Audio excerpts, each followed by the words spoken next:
Добрый день, меня зовут Крылова Мария Ивановна. Я являюсь доцентом кафедры госпитальной терапии, кандидатом медицинских наук и врачом-нефрологом Республиканской больницы №1 Национального центра медицины.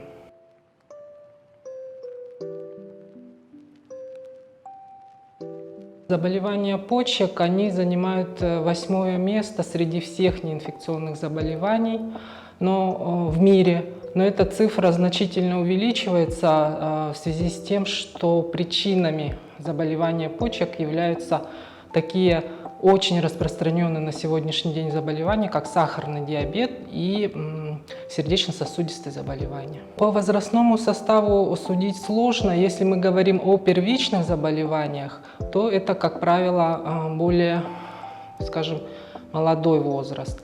Если же говорить о заболеваниях вторичных на фоне тех патологий, что я перечислила, это диабет и сердечно-сосудистые заболевания, то это, конечно же, более пожилой возраст.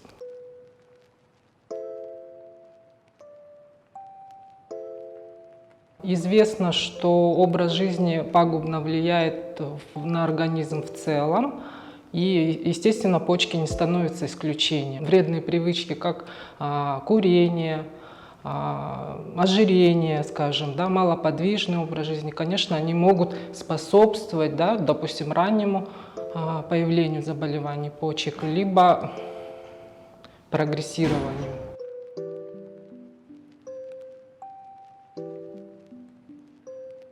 Каждый человек должен заботиться о своем здоровье сам в первую очередь и обязательно, на мой взгляд, должен обращать на такие симптомы, как изменение цвета мочи.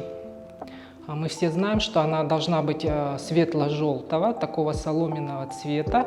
И, естественно, если она становится пенистой, красной, темно-коричневой, эти все признаки являются патологичными. Также нужно обращать внимание на симптомы отеков.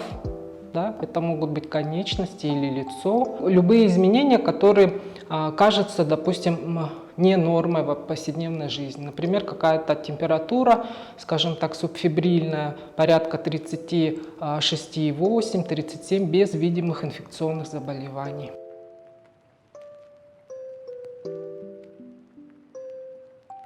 К сожалению, на распространенность заболеваний почек огромное влияние оказывает тот момент, что сама почечная паренхима не имеет каких-либо рецепторов болевых. То есть зачастую люди как раз-таки узнают о наличии заболевания только когда, например, уже достигнута стадия терминальная, например, невозвратная, либо когда они сдают анализы и по лабораторным тестам узнают о изменениях патологических. Не стоит впадать в панику. Есть такие предусмотренные Министерством здравоохранения, обязательные процедуры, как, например, диспансеризация, которую каждый человек обязан проходить раз в 3 года. Также я бы посоветовала, например, более возрастным пациентам, пациентам, имеющим хронические заболевания, ежегодно самообследоваться. Для этого достаточно всего лишь обычный тест – это общий анализ мочи.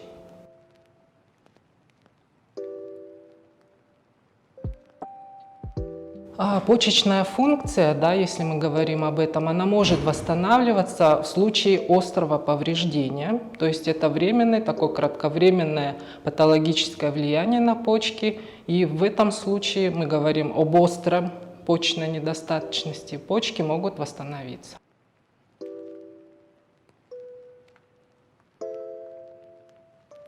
Сегодня мы уже накопили какой-то объем знаний, и, к сожалению, коронавирусная инфекция, она оказывает влияние на как течение заболеваний почек, так и на тот момент, что у части людей данный вид инфекции может спровоцировать начало аутоиммунных повреждений почек. Кроме того, мы знаем с вами сейчас, что у людей, например, с метаболическим синдромом, да, предрасположенностью к сахарному диабету, появляется уже само заболевание после перенесенной инфекции.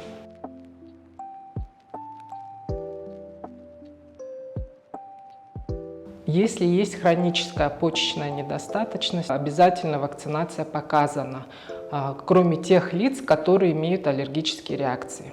Также показана вакцинация всем пациентам, находящимся на заместительной почечной терапии, то есть такие как гемодиализ и перитонеальный диализ.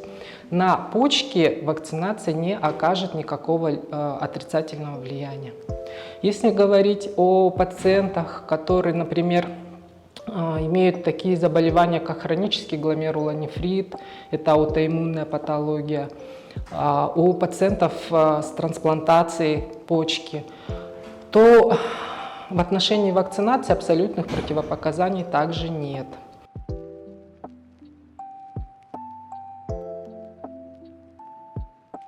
Без одной почки можно абсолютно. Если орган здоров, то без одной почки жить можно прекрасно. Если же мы говорим про два органа, да, мы знаем, что в организме человека это парный орган почки.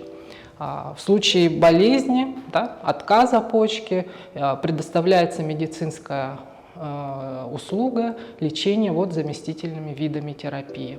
Это гемодиализ, перитонеальный диализ и трансплантация органа.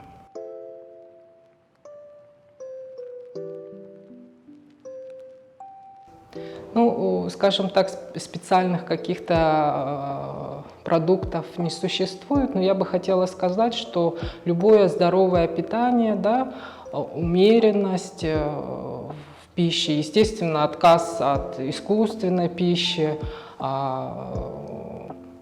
оказывает благоприятное воздействие на функционирование почек. Да.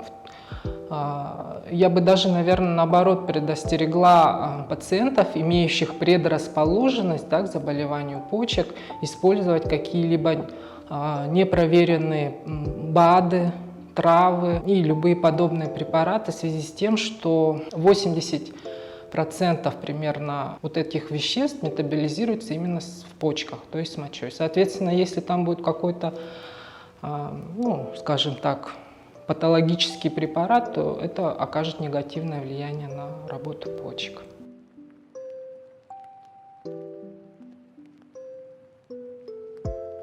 Они назначаются все равно, должны назначаться врачом, например, при хронических пилонефритах, да, скажем, при обострении заболевания. Если человек здоров, то почки будут прекрасно работать без вспомогательной помощи.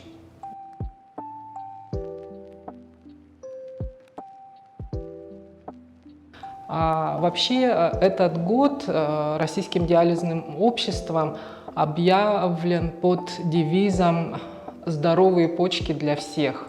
Да? И в контексте данной передачи, да, мы с вами хотим донести такую информацию, что заболевания почек очень страшные, да, что хроническая почечная недостаточность ложится тяжелым бременем не только на самого пациента, но и на его окружение. Но мы с вами должны знать, что если мы знаем, что это за заболевание, что нужно делать, да, врачи должны обучать пациентов, да, обучать и здоровых людей тоже, да, тому, что можно проводить профилактику. Поэтому я желаю всем, наверное, здоровых почек, безотказной работы.